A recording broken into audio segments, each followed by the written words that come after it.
नमो बुद्धाय. जय भीम विद्यार्थी मित्रांनो.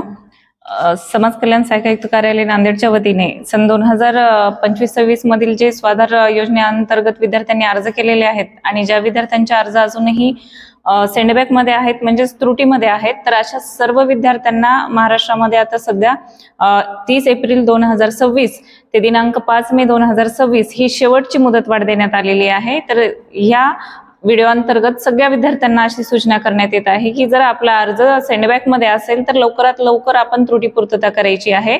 जर आपले मार्कशीट ऑनलाईन आले नसतील किंवा ओरिजिनल मार्कशीट आले नसतील तर ऑनलाईनची प्रिंट अपलोड करून प्राचार्याचा सही शिक्का घेऊन आपण ते गुणपत्रक अपलोड करायचं आहे. त्यामुळे वेळ बिलकुल न घालवता सर्व विद्यार्थ्यांनी, फक्त नांदेड जिल्हाच नाही तर अख्ख्या महाराष्ट्राच्या विद्यार्थ्यांनी स्वाधार योजनेला ज्यांनी अर्ज केलेला आहे आणि ज्यांचा अर्ज सेंडबॅक मध्ये आहे, तर अशा सगळ्या विद्यार्थ्यांनी 5 मे अखेरपर्यंत आपली त्रुटीची पूर्तता करायची आहे आणि ही शेवटची संधी असणार आहे. त्यामुळे ह्याची गांभीर्याने विद्यार्थ्यांनी नोंद घ्यायची आहे. तेव्हा वेळ न घालवता आजच संकेतस्थळावर जाऊन आपल्या अर्जाची स्थिती तपासा आणि अर्जात त्रुटी असेल तर लगेचच आपली त्रुटी पूर्तता प्रॉपर पद्धतीने करा, जेणेकरून परत ते त्रुटीत येणार नाही. आणि ही शेवटची संधी असल्यामुळे ही संधी गमावू नका. त्याचबरोबर ज्यांचे अर्ज अप्रूव्हल आहेत त्यांनी बँक डिटेल्स भरून आपले बी स्टेटमेंट प्रस्तुत कार्यालयाला आणून द्यायचे आहे सेकंड इन्स्टॉलमेंटसाठी. तर वेळ न घालवता आजच जाऊन आपल्या अर्जाची स्थिती तपासून त्रुटी पूर्तता करावी. धन्यवाद.